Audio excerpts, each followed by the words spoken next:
Fala pessoal, seja muito bem-vindo e muito bem-vinda ao nosso Chácara Talk.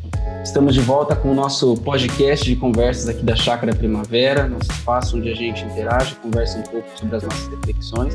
E hoje nós teremos o nosso episódio de número 38. Aqui é o João Vinícius, muito bom estar aqui com você e junto comigo está o Ricardo Agreste. Tudo bem, Ricardo? Tudo jóia, João. Bom novamente estar com você, com os nossos ouvintes e o Aquila aí na técnica. É isso aí. E depois de algumas semanas, Ricardo, nós estamos aqui para continuar nossa conversa sobre a série Reconstrução. E a gente nessa série tem conversado sobre a vida de Neemias, um homem que durante a sua vida se dedicou na reconstrução dos muros da cidade de Jerusalém. E temos, a partir dessa história, aprendido alguns princípios importantes para a gente lidar com esses dias que nós vivemos, que demandam uma agenda em direção a essa reconstrução da nossa sociedade também, né?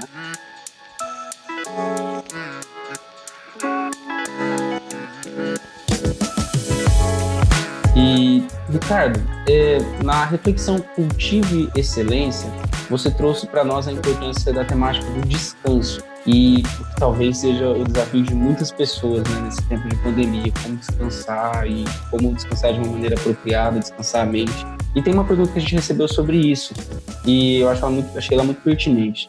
Diz assim: olá, pastor Ricardo, eu gostaria muito de poder chegar ao final do dia e dizer está bom, por hoje chega. Porém, como profissional da área da saúde, dentista, são frequentes as urgências, principalmente relacionadas à dor, que faz com que trabalhemos além do horário normal. E sei que é uma área de trabalho específica, mas nesse caso, há como conciliar o por hoje chega com o que o Grupo Pequeno refletiu esses dias em Provérbios 3, que diz: quanto lhe for possível, não deixe de fazer o bem a quem dele precisa, não diga ao seu próximo, vai e volta amanhã e eu lhe darei o que se pode ajudar hoje. Se eu disser, procure outro porque o meu expediente já se encerrou, eu não estarei também dizendo não a este provérbio? Excelente pergunta. Eu acho que ela, de fato, ela faz parte da vida de inúmeros profissionais da área da saúde, né? Mas não só profissionais da área da saúde. Eu sempre penso, por exemplo, naquele que atua como bombeiro, se ele pode dizer, diante de um momento de crise, de incêndio, por hoje chega. E eu sempre tenho trabalhado com jovens pastores a importância deles encararem o ministério pastoral não como uma profissão, mas como uma vocação, porque existe hoje uma forte tendência a se ver o ministério pastoral como uma profissão, ou seja, como uma carreira, e isso nos leva a grandes equívocos. Eu acho que existem profissões que nós precisamos lidar com elas com a consciência de vocação, ou seja, apesar de um bombeiro, de um médico, de um dentista, de um pastor ter todo o direito de ter o seu dia de folga e ser necessário esse tempo de folga, existem momentos em que uma urgência, uma questão efetivamente importante emerge. E como parte da nossa vocação, nós temos que responder a essa demanda, temos que responder a essa urgência que emerge na rotina. No entanto, é sempre muito importante a gente ficar atento a duas coisas. Primeiro, eu acho que quando a gente fala sobre a importância de chegar num determinado momento do dia e dizer por hoje chega, nós estamos falando principalmente nesse momento atual e profissionais que estão atuando no home office, profissionais principalmente ligados à tecnologia, à internet ou talvez também pessoas vinculadas ao mundo acadêmico dos estudos, porque essas são áreas onde a pessoa perde o limite. E ela, por exemplo, no mundo acadêmico, parece que você precisa sempre ler um livro a mais do que você já leu naquele dia, você precisa pesquisar um artigo a mais além do que você já pesquisou naquele dia. E eu não estou falando, então, quando a gente fala de pessoas que estão em home office, pessoas que estão na esfera acadêmica, de situações urgentes que eles não têm como dizer não. Nós estamos falando de moderação, de sensatez, de capacidade de olhar para o trabalho e dizer por hoje chega. E esse por hoje chega ele está revestido também da nossa capacidade de satisfação, de se sentir satisfeito pelo que a gente já alcançou, tá? Porque a insatisfação nos leva ao desequilíbrio. A insatisfação nos leva ao desequilíbrio para com o nosso corpo, para com a nossa vida emocional, para com a nossa agenda. Então, profissionais da área da saúde, como eu citei, bombeiros, pastores, precisam também tomar cuidado, mas eles precisam ter sempre em mente de que a natureza da vocação deles demanda uma abertura, uma flexibilidade para situações não planejadas. Mas, via de regra, 80% a 90% dos profissionais que atuam em outras áreas tem trabalhado em excesso, não porque algo efetivamente urgente emergiu, mas por falta de controle, por falta de moderação e até mesmo, eu diria, por falta de percepção da importância do descanso. Como a gente colocou na reflexão, o descanso ele faz parte do processo de desenvolvimento. E pesquisadores, tanto da área do desenvolvimento físico como intelectual, hoje eles são unânimes em afirmar que o descanso ele é tão importante quanto o estresse, o esforço, a dedicação. Então, nós precisamos resgatar isso primariamente como um princípio bíblico. Deus chega no final de cada dia, em Gênesis 1, e diz, por hoje chega. Ele, como Deus Criador, nos ensina que nós precisamos estabelecer limite para o nosso trabalho. Segundo, porque as pesquisas apontam para o fato de que o descanso é extremamente importante para aqueles que querem se desenvolver na direção de fazer o que fazem com excelência.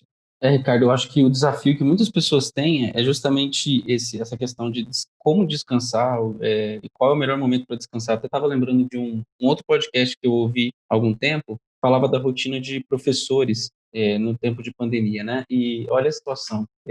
Os professores estão numa carga de trabalho absurda na pandemia e recebendo ou menos ou a mesma coisa do que antes, né? E com muito mais trabalho. E aí uma professora de educação infantil mesmo estava falando sobre a situação dos pais a procurarem no domingo à tarde, sei lá, que é teoricamente o momento de descanso dela, né? E ela se via no impasse, porque ela falou assim, o problema é que o pai também está sobrecarregado e que o pai, o único horário que ele teve para fazer a lição com o filho dele é aquele momento, e eu já tenho que agradecer que aquele pai está fazendo lição com o filho dele, e ele está me perguntando alguma dúvida, alguma coisa da lição. Então, se eu não responder ele, aquele pai que só tem aquele momento também não vai conseguir fazer. Então, quando eu vi esse relato, eu fiquei pensando muito sobre essa relação, né, de descanso, que a gente não consegue pensar isso só em nós, né? Não dá para ter uma decisão muito individualizada. A gente tem que estar dentro de uma cadeia, de várias relações que o nosso descanso interfere. Nosso descanso, ou a nossa falta de descanso também interfere do outro, né? O que você acha sobre isso?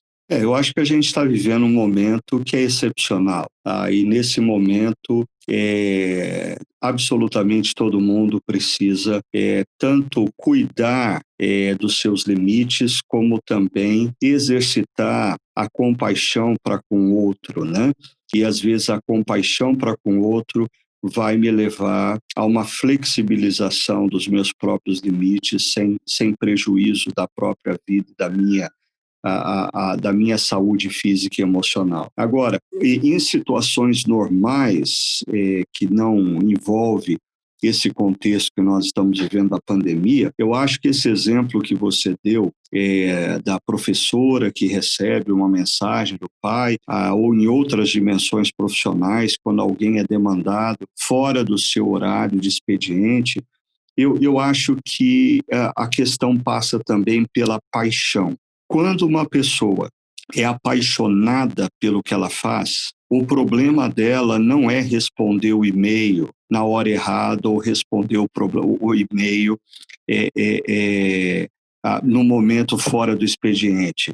O problema dela é se conter, porque ela quer fazer a coisa. Agora, quando a pessoa faz o que faz sem paixão, qualquer pedido fora dos limites vai ser um peso.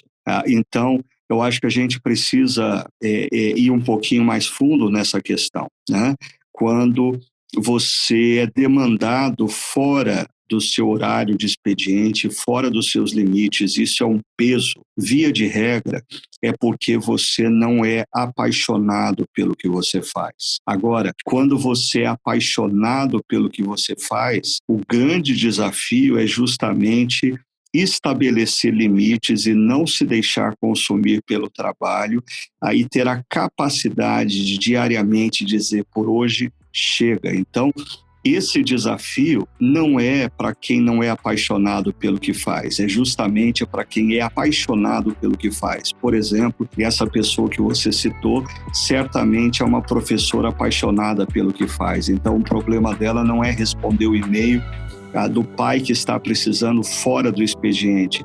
Talvez o problema dela seja justamente deixar de trabalhar a questões que não são urgentes ou prioritárias fora do expediente dela. Então, a gente precisa também se lembrar desse elemento paixão nessa discussão.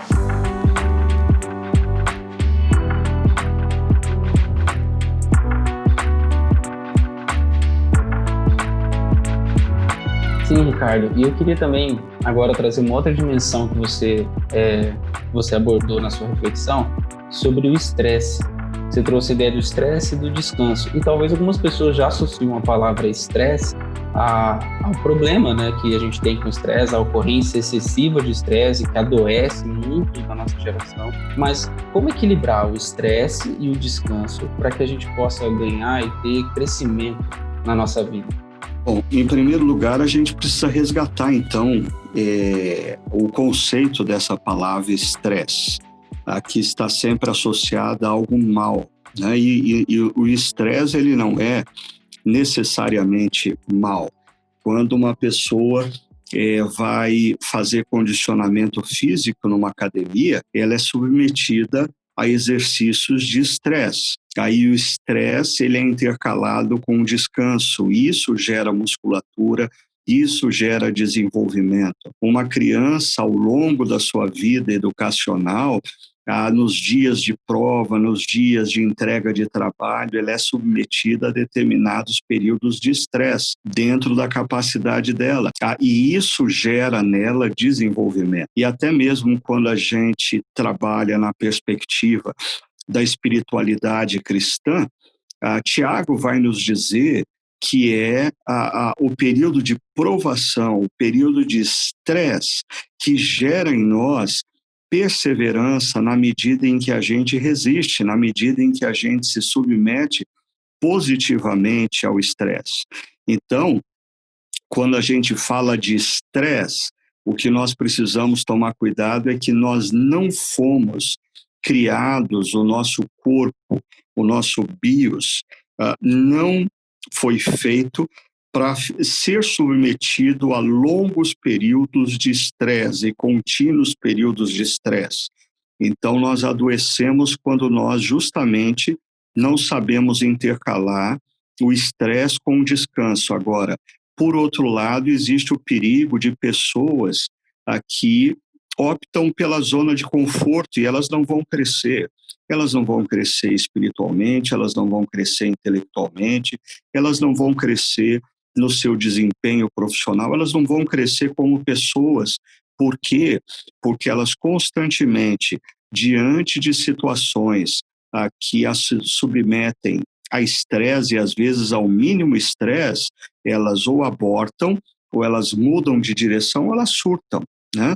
Isso vai fazendo com que a gente se torne pessoas ultrassensíveis a períodos de dificuldade, de adversidade. Então, o ponto importante para a gente considerar é que o estresse faz parte do nosso desenvolvimento e absolutamente todo ser humano pode sim ser submetido a períodos de estresse, de esforço, períodos em que nós somos demandados além do que nós estamos habituados, mas dentro da nossa limitação. Agora, o que eu coloquei foi a sabedoria bíblica de intercalar 6 dias trabalharás, isso é estresse, mas no 7º descansarás. E Deus, criando o mundo a cada dia, e isso é estresse, e chegando num determinado momento dizendo, por hoje chega, Deus descansou. Então, nós precisamos buscar esse equilíbrio na nossa vida, tanto não entendendo que momentos de adversidade, de provação, de dificuldades, eles fazem parte do nosso desenvolvimento, mas a importância da gente também ter a sabedoria para saber o momento de parar, descansar e se renovar, como se nós estivéssemos numa academia de ginástica, fazendo uma série de exercícios que levam ao estresse e depois um período de descanso. Assim a gente deveria ver todas as dimensões da nossa vida.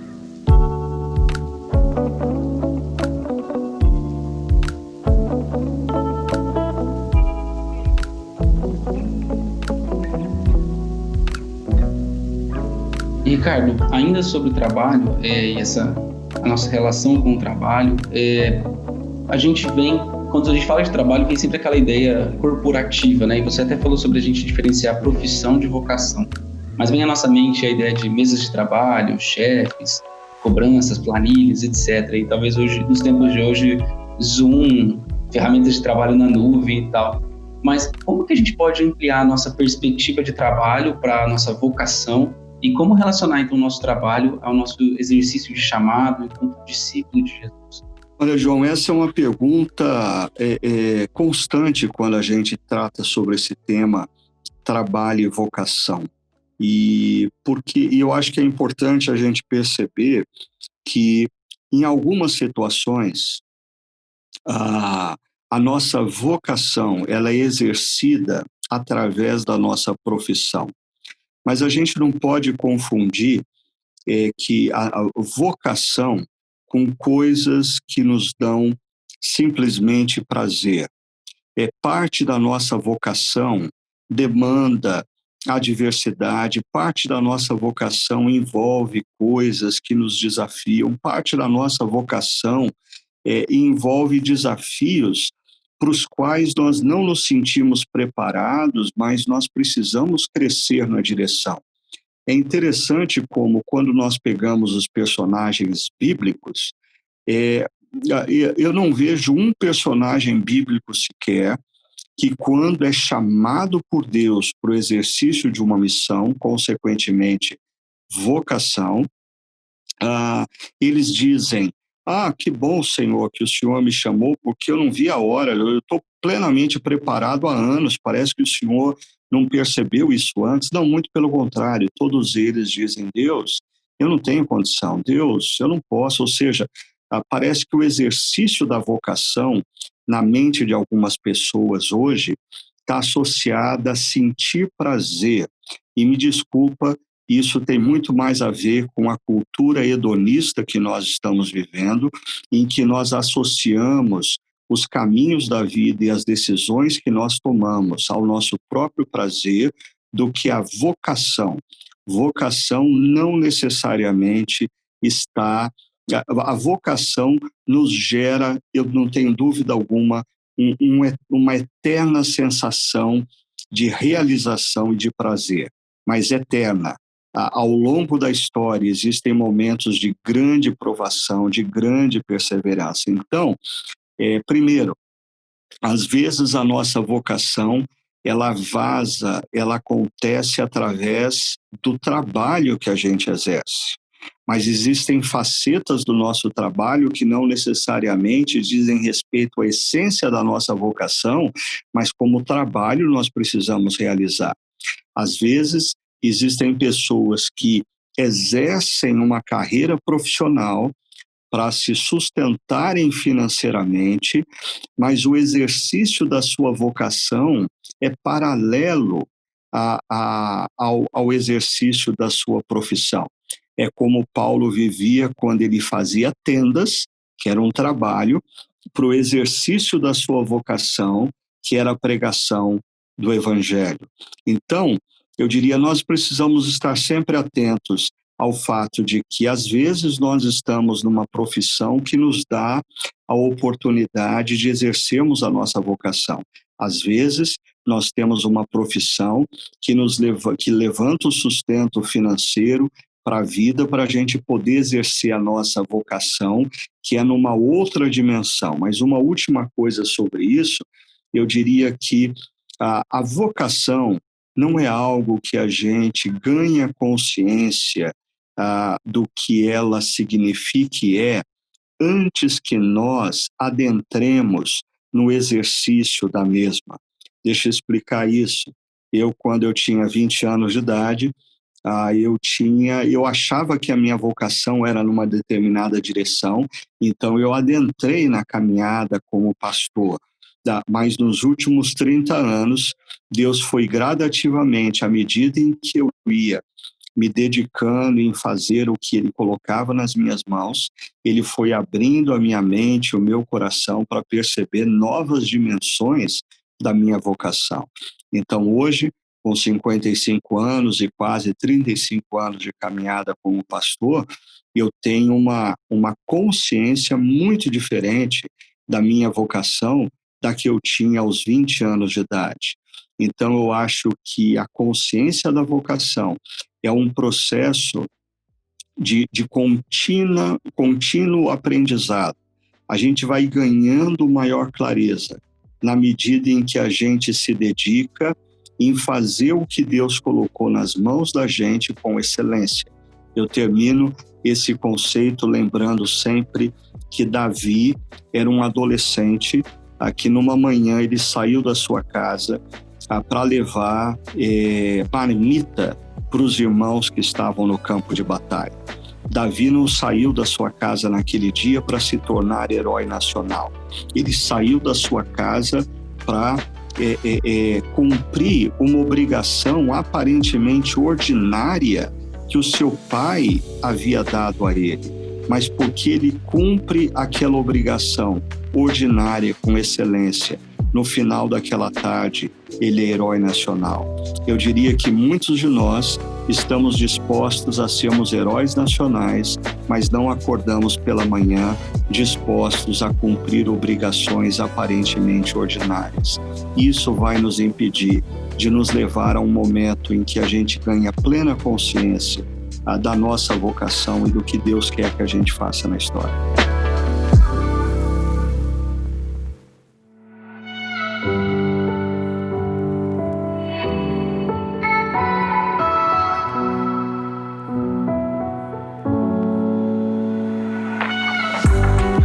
Ricardo, uma das reflexões que você trouxe para nós, falou sobre a importância de nós orarmos e planejarmos. E tem uma pergunta que o Laudelino faz sobre oração. Ele diz assim: no capítulo 1 de Neemias, nós vemos que Neemias orou 4 meses. Nós devemos orar ou agir com passos de fé? Laudelino, eu não sei se a gente enxerga na Bíblia esse conceito do agir com passos de fé, porque esse conceito, eu diria que ele é muito usado hoje em muitas igrejas para justificar a nossa impulsividade, para justificar a nossa ansiedade.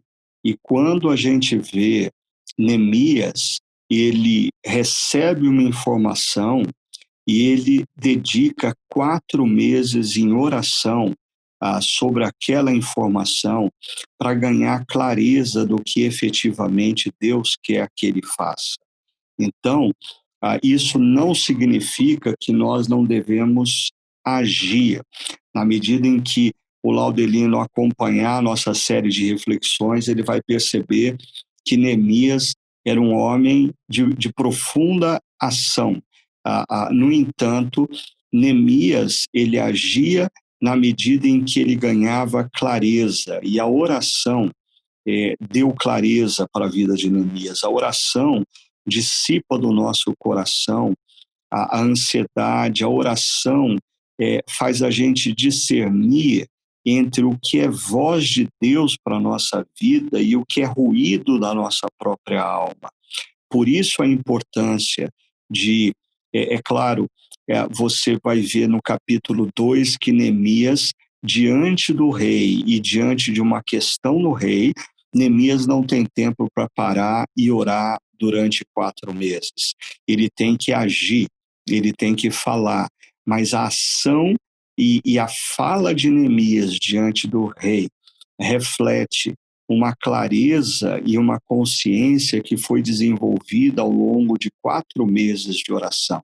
Então, eu creio sim que agir dando passos de fé é uma consequência de nós gastarmos tempo em oração, diluindo toda forma de ansiedade e ruído das nossas almas, para que esse passo de fé seja um passo em obediência ao que Deus mandou e eu tenha clareza do que Deus disse para eu fazer. Passo de fé não pode se confundir com um passo no escuro, passo sem consciência do que eu devo fazer. Passo de fé é passo de obediência em corresponder ao que Deus pediu para eu fazer.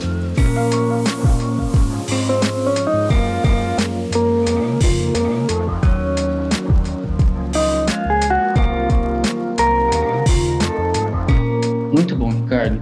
E nessa reflexão, na reflexão Tenha um Plano, você trouxe uma problemática muito comum, que é a distinção de pessoas e projetos, né? A gente frequentemente ouve as pessoas falar assim, eu sou mais orientado para pessoas, então são as pessoas mais relacionais, e outras que são mais analíticas, se concentram em projeto, né?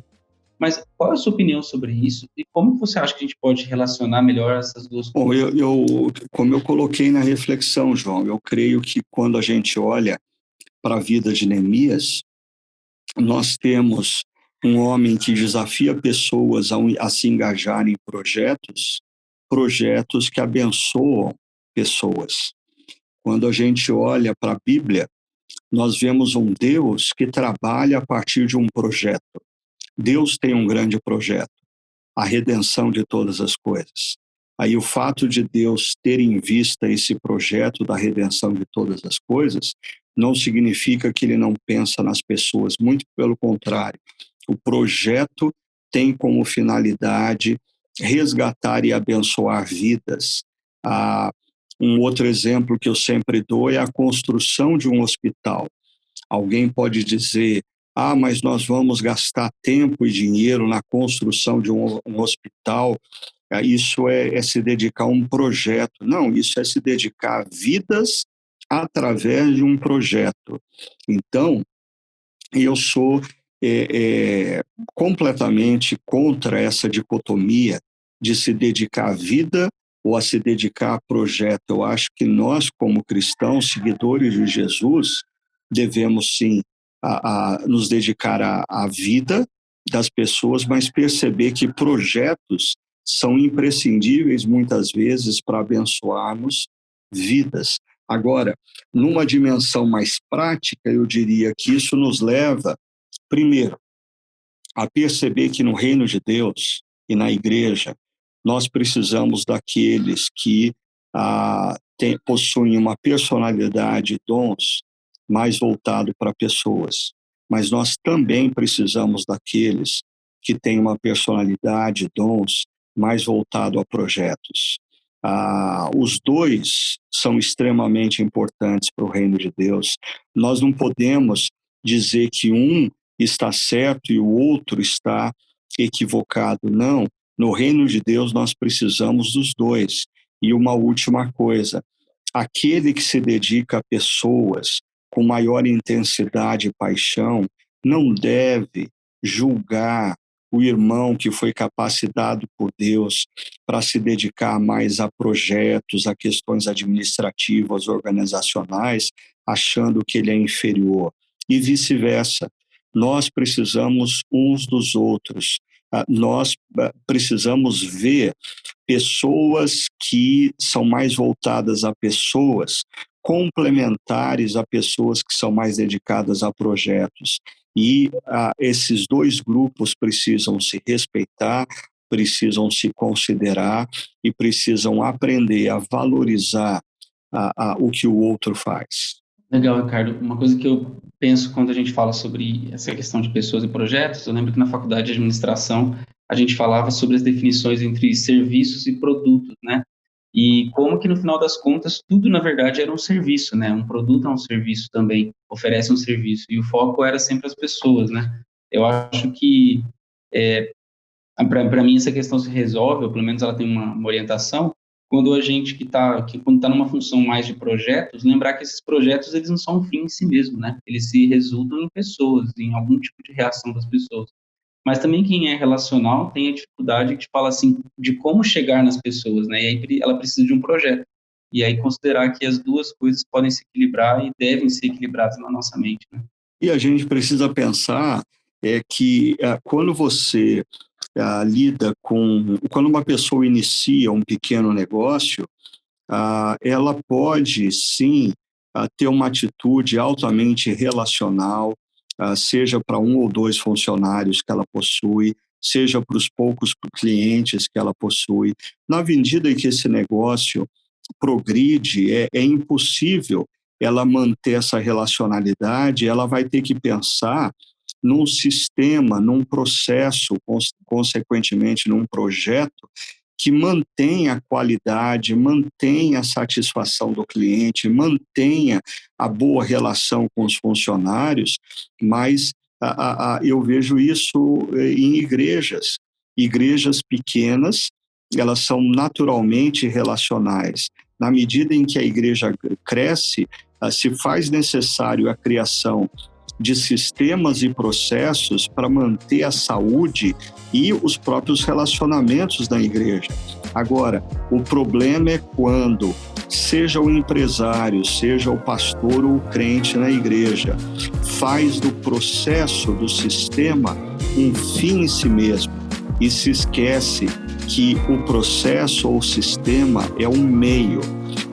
O fim é justamente o que você disse, o serviço à pessoa, a relação com a pessoa, o cuidado da pessoa.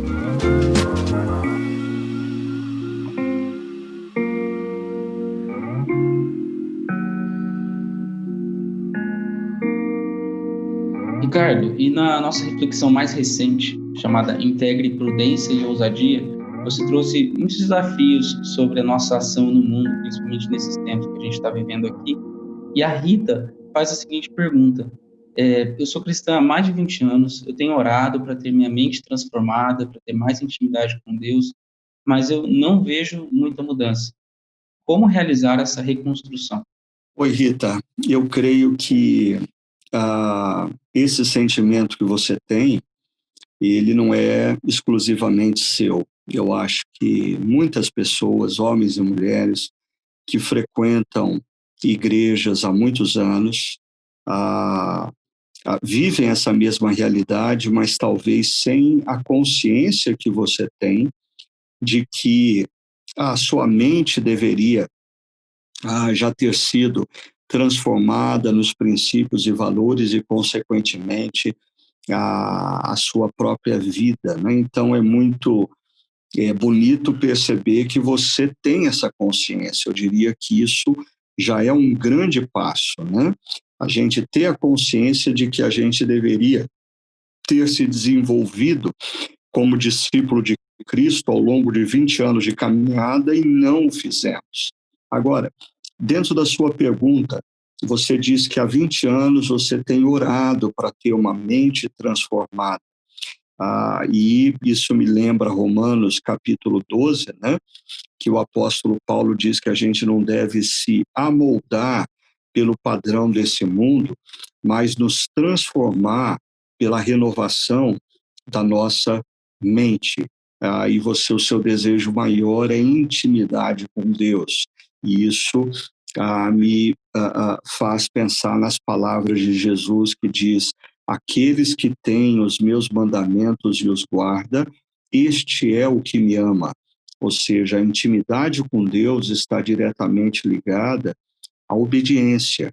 E aí eu queria juntar as duas coisas, da mente transformada com a obediência a Deus. Eu diria que, infelizmente, as nossas igrejas, elas foram tomadas por uma visão equivocada de que a missão da igreja é fazer com que as pessoas conheçam a Bíblia e conheçam a teologia e conheçam os princípios e valores que são apresentados na Bíblia. E aí nós temos muitas vezes homens e mulheres que conhecem muito bem a Bíblia, que conhecem os valores e princípios e até conhecem bons conceitos teológicos, mas isso não transforma as suas próprias vidas. Por quê?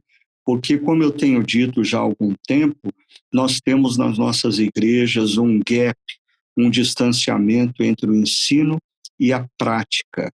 E o que muda a vida da gente, o que transforma a vida da gente, é o projeto da obediência.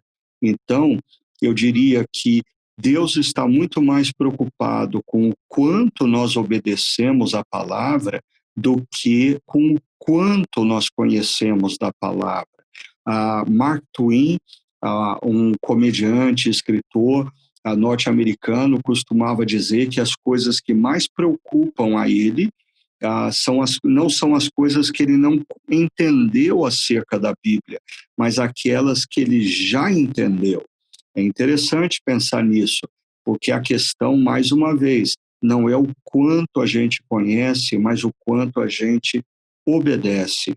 E eu diria que a transformação da vida, a transformação da mente, a intimidade com Deus, ela é construída na nossa vida ou reconstruída através de um projeto de obediência à palavra de Deus. E, infelizmente, nós estamos envolvidos por um mundo que eu sempre digo que caiu na falácia do positivismo e crê piamente que a questão é ter conhecimento, compreender, e isso vai nos levar à transformação.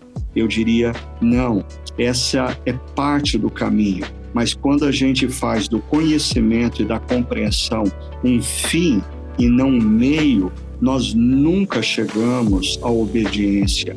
E é a obediência que nos transforma.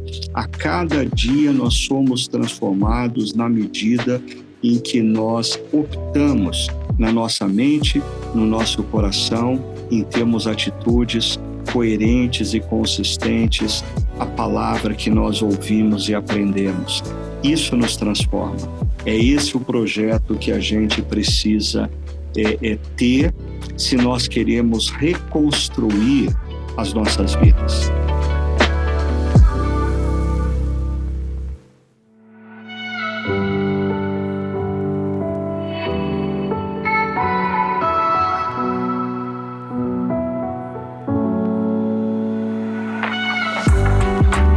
Ricardo, e você falou sobre a prudência e a ousadia não serem coisas antagônicas, mas sim duas coisas que juntas com o amor nos ajudam no exercício da missão. Mas o que significa ser prudente hoje e como não confundir prudência com medo e apatia diante dos problemas?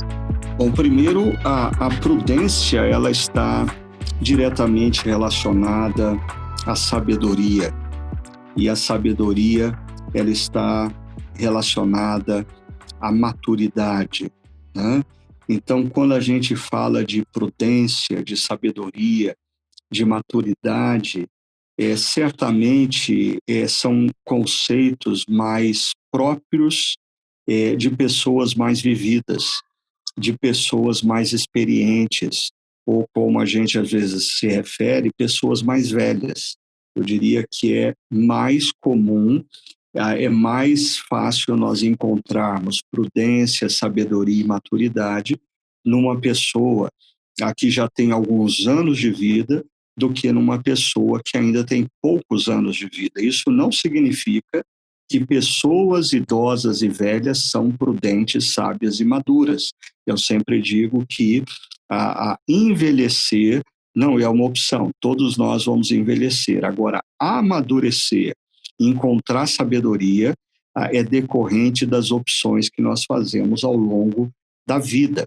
Agora, com certeza, nós precisamos tomar muito cuidado para que a prudência, para que a experiência não nos torne pessoas medrosas.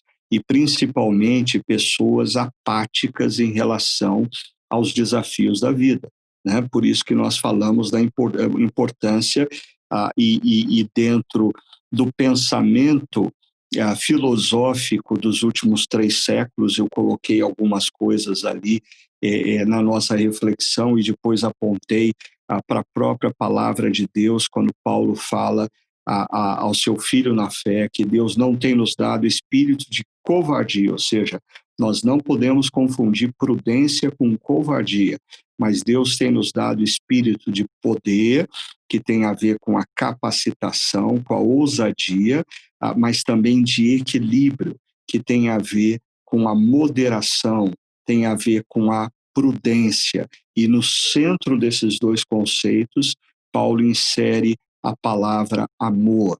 Deus tem nos dado espírito de poder, ousadia, equilíbrio, moderação, prudência e amor.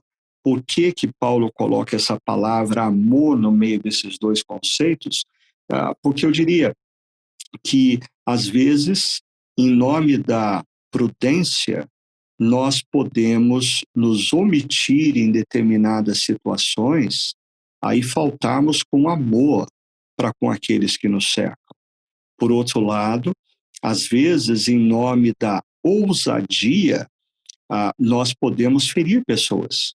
Nós podemos ir além do que nós deveríamos, nós podemos ser agressivos e, consequentemente, faltar com amor para com as pessoas. Agora, me parece que o ponto de equilíbrio entre prudência e ousadia reside justamente numa vida de amor. Ainda sobre isso, o que, na sua opinião, significa nós sermos ousados e como não confundir ousadia com irresponsabilidade? Boa pergunta, João. Acho que esse é o outro lado da história, né? Porque quando a gente fala de prudência, a gente fala de sabedoria, de maturidade, e são características bem mais presentes em pessoas já mais experientes e vividas. Por outro lado, a ousadia é uma característica, via de regra, mais presente nos mais jovens, né? Ousadia tem a ver com coragem, com intrepidez, com não ter medo de assumir posições, de romper com estruturas. E a gente, certamente, na história, vê essa característica muito mais presente em jovens do que talvez em pessoas mais maduras, vividas e experientes. Agora, com certeza também, essa característica, como eu disse, pode nos levar a ferir pessoas, a agredir pessoas e até ser irresponsável, né? Às vezes, em nome da ousadia, nós podemos tomar decisões que são erradas, que são equivocadas, e isso vai ferir a nós e aqueles que nos cercam. Aí eu vejo assim a sabedoria de Deus nos ciclos da vida. Eu diria que no mundo ocidental, perceba bem, no mundo ocidental, porque isso não é uma verdade, o que eu vou dizer não é uma verdade no mundo oriental.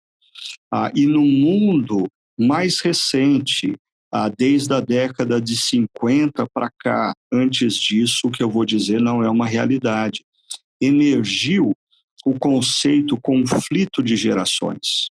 O conflito de gerações é um conceito tipicamente ocidental que emerge a partir dos anos 50 e que é grandemente divulgado através dos movimentos contraculturais, dos hippies, dos filmes de Hollywood e assim por diante. Então, hoje, no mundo ocidental, nós trabalhamos com um conceito, quando um filho tem uma opinião e um pai tem uma opinião diferente, isso é um conflito de geração. Interessante que no mundo oriental, isso é visto como algo integrado. Filhos mais jovens são mais audaciosos, mas quando eles escutam os seus pais, que são mais experientes, e integram isso, eles têm maior capacidade de lidar com a vida, e com os desafios da vida. O mesmo a gente poderia dizer sobre a igreja. Uma igreja formada por pessoas com mais de 60 anos, talvez se torne uma igreja por demais prudente e, consequentemente, apática. Mas uma igreja formada por jovens com menos de 30 anos, talvez se torne uma igreja por demais ousada e também irresponsável, agressiva, que rompe com o que não deveria romper. Mas e se nós olharmos a igreja como uma plataforma sábia de Deus, aonde Ele nos dá a oportunidade de termos pessoas mais idosas, mais experientes, mais prudentes, com aquelas pessoas mais jovens, mais ousadas, e se nós deixarmos de ver a vida a partir de conflito de gerações, porque perceba que esse é um conceito muito próximo também da dialética de Hegel, ou seja, do marxismo, aonde o mundo se move a partir do conflito. Essa não é uma verdade no mundo oriental e no mundo antigo, aonde sábios mais velhos orientavam os mais jovens que tinham mais força e, por isso, reinos prosperavam quando tinham os melhores guerreiros jovens e fortes, liderados pelos melhores reis sábios e experientes. Nós precisamos integrar a importância da sabedoria ou prudência e da ousadia na vida. E isso tem a ver com a gente também perceber a diferença nas idades como uma dádiva e uma bênção de Deus, e não como um problema, como o mundo ocidental das últimas décadas inseriu na nossa mentalidade.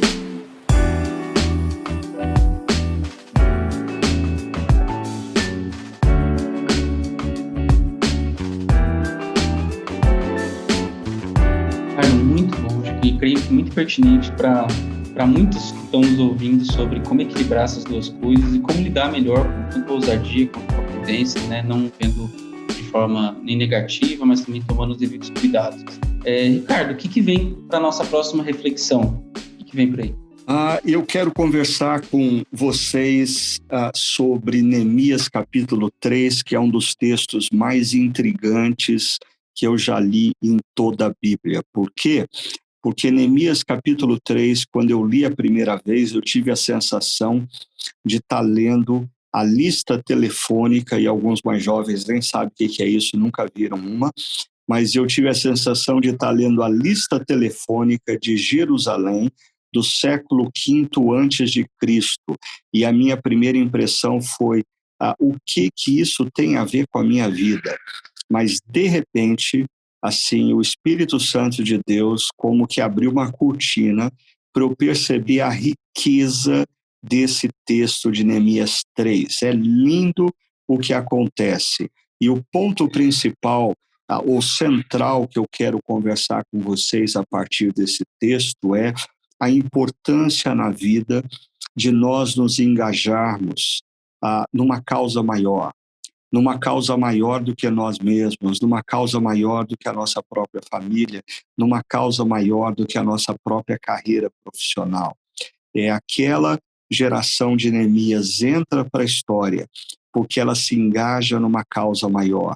E eu acho que nesse momento que nós estamos vivendo de pandemia, foi um momento e tem sido um momento muito propício para todo mundo parar e pensar se o que está fazendo da vida é efetivamente significativa, é efetivamente relevante. Estudos mostram como muitos profissionais estão pensando em mudar o direcionamento das suas carreiras por terem percebido que o que eles estavam fazendo não era efetivamente significativo ou relevante. Então, esse é um momento importante para a gente colocar na nossa agenda causas que transcendam a nossa própria individualidade, vida, carreira, família, causas que façam com que as nossas vidas estejam conectadas a algo efetivamente relevante, algo efetivamente importante na história. É sobre isso que a gente vai conversar na próxima reflexão. Então, eu espero que vocês não percam esse tempo juntos. É isso aí. E para vocês que estão nos ouvindo, nossos encontros online acontecem todos os domingos, às 10 horas da manhã. E você pode acompanhar em nossos canais no YouTube, no Facebook ou em chakra.org/online. Nossa transmissão acontece por lá. E eu quero agradecer muito vocês que nos acompanharam até aqui. Muito obrigado. Nós estamos chegando ao fim de mais um episódio do nosso podcast. E para saber tudo que a nossa comunidade tem feito, é só acessar o nosso site, chakra.org, ou acompanhar a nossa comunidade nas redes sociais e compartilhe com alguém esse conteúdo que nós estamos oferecendo aqui, para que outras pessoas também possam ser abençoadas. E nossos prédios estão fechados, mas a nossa comunidade ela continua em missão. E um grande abraço, Deus abençoe muito a sua vida. Até o nosso próximo episódio.